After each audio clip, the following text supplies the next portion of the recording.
gentlemen, welcome to another episode here with Queen City Reefs and more. I truly appreciate you clicking on this video, and for those that have not subscribed yet and this is your first time here, this is a channel where I have taken you through the journey of all my aquariums. In that journey, you do definitely face up and downs. My Mega Matrix is currently an up, where all my corals, everything is doing absolutely great.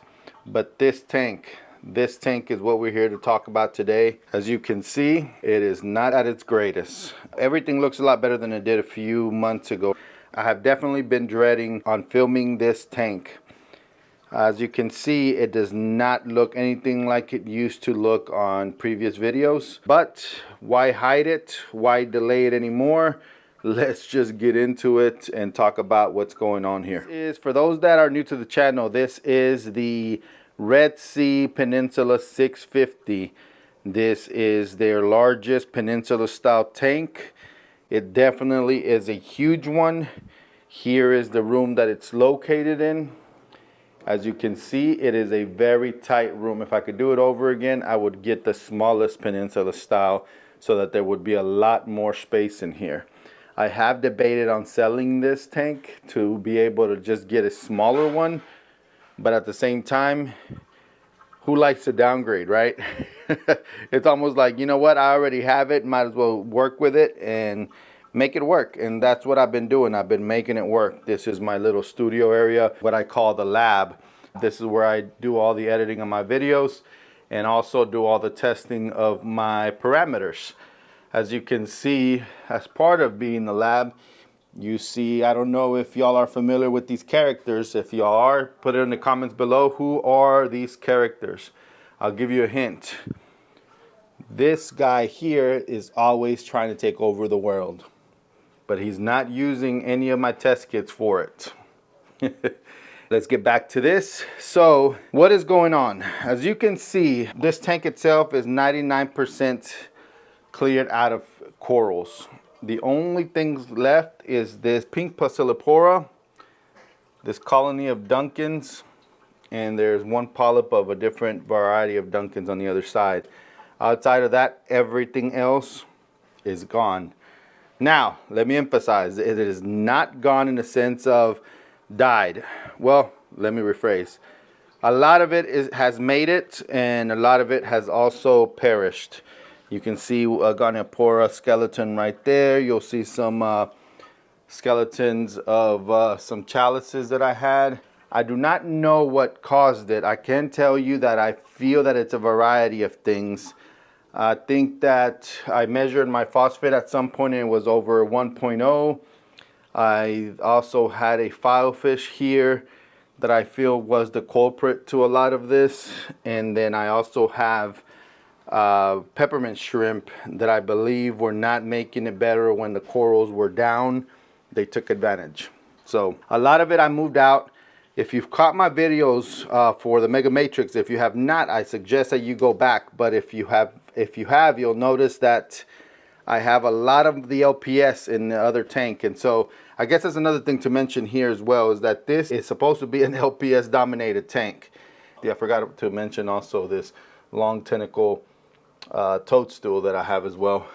A lot of it has been moved to the Mega Matrix, where they are now thriving, doing very, very well. Even the ones that look to be perishing have actually done a 360 and look really, really good. So until I figure things out with this tank, I will then start filling it up back up with coral. I did take the filefish out, so I want to make sure that anything that I feel that may be eating it is out. I've thought about getting a wrasse that will eat the peppermint shrimp, but I'm going to let them be for now. I don't think they were the full culprits. I think that if anything, if the coral was on its way out, they definitely took advantage and probably ate some of it. So this is where the tank is at. I'm gonna call it what it is, honestly. It was neglect. My Mega Matrix has been where I've been concentrating a lot of my attention, and there has been neglect with this tank. Now, Water changes is one thing that was not being neglected, because I used the opportunity of when I would make the water changes for the Mega Matrix and all the other tanks. Every tank gets a water change because I have a 300-gallon mixing station, and so this would get about 50%. The Mega Matrix would get about 50%. The anemone tank would get about 50%, and all the other tanks that I have would get about 50%, which amazingly is exactly the amount of water that I'm able to make to get that water change. It would literally leave me with about 50 gallons left, which I would put in a black barrel to save for another water change that I would need to do for the QT tank. So I've had this tank running for about 2 years. When it started, I actually started with some G5s. So if you've seen my previous videos, you'll realize that now I have G4s, and that's because if you've kept up with my videos, you'll notice that I moved these the G5s that were here over to the Mega Matrix because I acquired 2 other G5s that I wanted to go ahead and adapt to the Mega Matrix and move the G4s to this tank, especially because this tank is mainly an LPS dominant tank. On my normal parameters that I keep track of on a weekly basis, which is the alkalinity, calcium, and magnesium, we're on par. The pH is actually way better here than it is in my Mega Matrix. You know, funny story. Actually, we're not a story, but funny fact is that this tank, look, it's located in this room, divided by a very small wall, and then you'll see the Mega Matrix over there. So this tank right here is actually, the pH stays between 8.2 and 8.3, and that is without any media. And I don't use a CO2 scrubber, I don't use calc washer or anything. Yet the pH stays about 8.2. For the Mega Matrix, for whatever reason in that room, my pH there is at, without any media or anything like that, if we put it in the same scenario, we're at 7.6 to 7.8.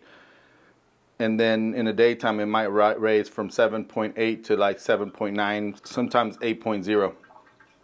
I am thinking of moving this tank over to the wall and kind of doing something similar to what Reef Stash has done on his, which is added some LED lightings and making the background of this tank illuminate from when it's up close to the wall. And so when you're looking at it, you'd look at it from over here and see the illumination from the LEDs that they sell. It's actually a very, very cool tank. So that's one thought. The other thought is just put it exactly against that wall on the long ways. The problem is that I had to figure out a way to make it look good because of the overflow being over there. So if I were to do that and flip it this way or flip it the other way, either way would have that area like that, right? So my thought is if I put it against this wall, then you'd have the overflow still over there and it wouldn't look bad. That would then open up all this space right here and the tank would be over there. So that's a thought, but I do not want to have to empty it out to move it. So it's just a thought for right now, and while it doesn't have any corals, I'll still continue thinking about it. I have to give this tank attention. I haven't given it attention as it deserves, so I definitely will be working on this tank to get it back to its glory. In the meantime, I did want to show you what it looks like. I wanted to show you that it's not always pretty rainbows, and some people will go through their downs, and this is my down. My fault, honestly. I have to, make sure to give it some TLC. I need to make sure to give it as much love as I give the Mega Matrix, and get it back to where it needs to be. All right, so what are we doing right here? Right here, I'm actually cleaning the skimmer that I have on the peninsula. But I did want to mention this Arche pump clean. It actually has, as you can see, like a lot of this stuff is easily coming off now, and earlier it was all hard and you had to really like dig in it with your nails for those little snails that stick up to the acrylic. But now it seems like I'll be able to easily clean this. Actually, my son's gonna help me do that. But I wanted to mention this because, man, I was thinking this was gonna be worth it, but I'm actually thinking that it's not, because I had to use this whole thing to be able to fill up enough water in here to be able to soak it in there.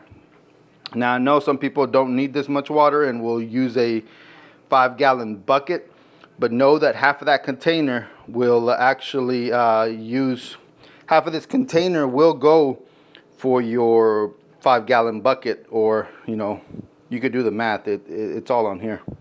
We are back at this tank. This is really going to be the end of this video. I just wanted to give you a quick update, a much dreaded update, because I've really been prolonging this for so long now, just because I was honestly just a bit embarrassed to have to show y'all this and how this tank is not doing well. But to be honest, then I realized that it's something that you must see, especially as an influencer or content creator. You know, I feel like it's our duty to really show that these things happen. These things happen. I get it. This is all my mistake, my bad, because for a while it was doing really great. You saw it in previous videos. But I feel like even then I still have to show what it's going through. The good thing about this is that I had a backup plan. I was able to put everything in a mega matrix as much as I could to save it and put it in there, and it's doing great. Now I'm going to get this tank on a good path to success, and before you know it, it will be filled with coral again, and it will look great. All right, ladies and gentlemen, I truly appreciate that you have stuck around until the end. If you did, please let me know in the comments below as well. For those that are new, I hope that this video has encouraged you to subscribe and like, leave a comment below. All right, until next time, thanks so much for tuning in.